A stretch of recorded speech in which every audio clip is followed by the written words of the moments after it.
I'd like to buy minerals on Russian land too, if we can. The rare earth. They have very good rare earth also. They both do. I would say that. And oil and gas. Look, it's a great thing if we sell this. It's great for Russia too, because we can do deals there. They have very valuable land that isn't utilized. So something like that could take place, yeah.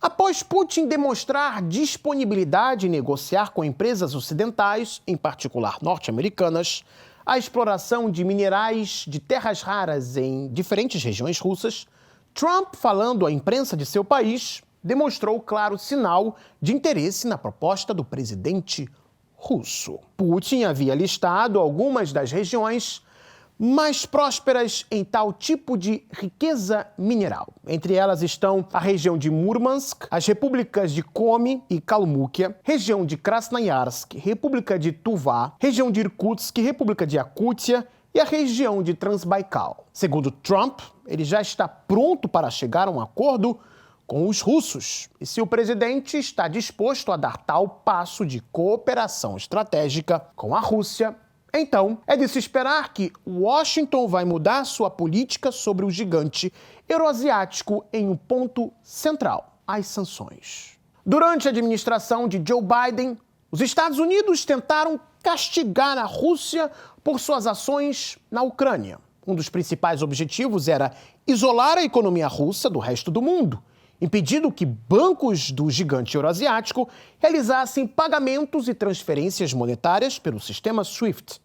Além disso, companhias de navegação também foram afetadas pelas sanções, tanto que navios russos ficaram impedidos de utilizar portos europeus. As seguradoras do transporte também ficaram com medo. Só que, se Trump quer explorar minerais na Rússia e desenvolver uma cooperação econômica com ela, tais sanções vão ter que encontrar seu fim para facilitar o trabalho dos empresários de ambos os países. Na mesma ocasião em que falava com os jornalistas, Trump foi perguntado se estava negociando com os russos a remoção das sanções impostas por Biden. Em resposta, ele negou que estivesse reduzindo as sanções, mas que acredita que em algum momento das negociações com Moscou, este tema será abordado. A declaração mais reveladora foi feita recentemente pelo secretário de Estado de Trump, Marco Rubio. Ele sugeriu em uma declaração que não só os Estados Unidos, mas que outros países ocidentais terão que considerar a derrubada das sanções contra a Rússia, com a finalidade de encontrar uma solução duradoura e sustentável para o fim do conflito na Ucrânia. Frisando que os governos ocidentais terão de fazer concessões a Moscou, Rubio deixou claro que condiciona a paz na Ucrânia uma mudança de postura do Ocidente em relação à Rússia. Até o momento, a Europa, que já entendeu os recados de Trump e Rubio, tenta não se dobrar. Pelo contrário, Bruxelas está prometendo sanções independentes contra a Rússia, ou seja, sem nenhuma coordenação com Washington.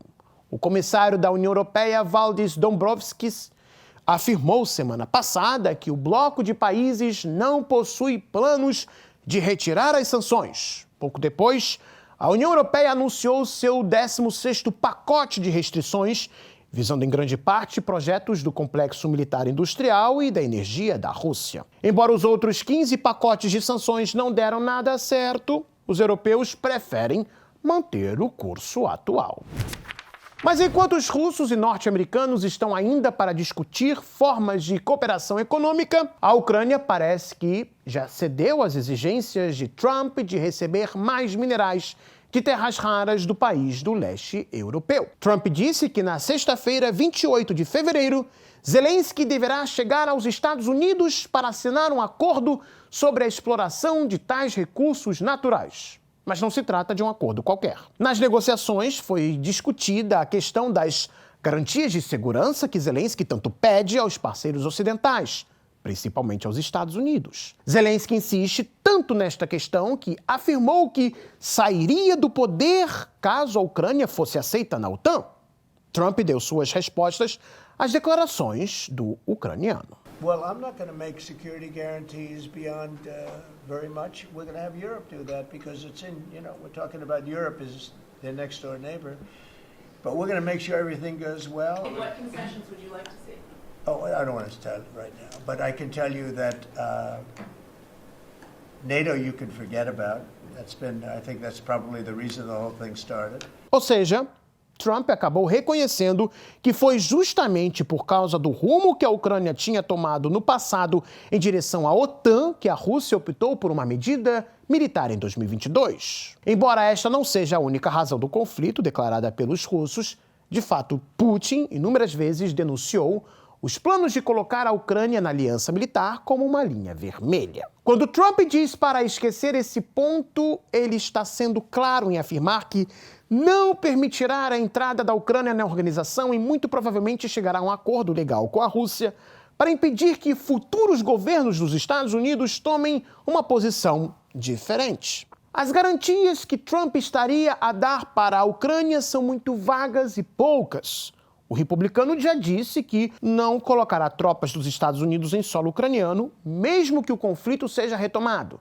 Os europeus, como franceses e britânicos, se demonstram prontos para enviar tropas. A Polônia parece indecisa. Ora, seus líderes dizem que é possível o envio de soldados, ora dizem que não será possível. A Alemanha parece estar mais longe de enviar uma força militar de paz para o país. De qualquer forma, os europeus tomam certas cautelas, até mesmo os britânicos, não querendo que suas tropas fiquem na linha de contato e condicionando seu envio a um acordo de paz. Trump disse que não seria contra o envio de tropas europeias. Contudo, existe um ponto importante nas palavras do republicano. Para ele, uma missão de paz só poderá ser enviada caso ambos os lados do conflito estejam de acordo. Ou seja, Trump só apoiaria a entrada das tropas europeias na Ucrânia no caso de os russos, além dos ucranianos, apoiarem tal ideia. Moscou já se pronunciou sobre o tema. O ministro das Relações Exteriores russo, Sergei Lavrov, afirmou que as declarações recentes de franceses e britânicos de enviarem tropas só intencionam escalar o conflito. Ele afirmou que Moscou não considera a possibilidade de uma força de paz da OTAN em solo ucraniano e que até o momento ninguém consultou a Rússia sobre o assunto. Lavrov também acusou a União Europeia de tentar cessar o processo de paz alavancado por Trump.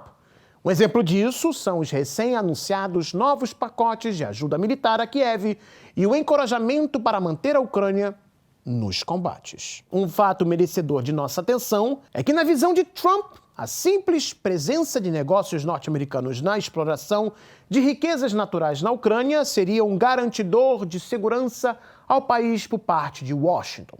Tal interpretação daria a sensação de que Washington defenderá com unhas e dentes seus negócios na Ucrânia. Mas até que ponto Trump estaria disposto a tal coisa, fica-se na dúvida.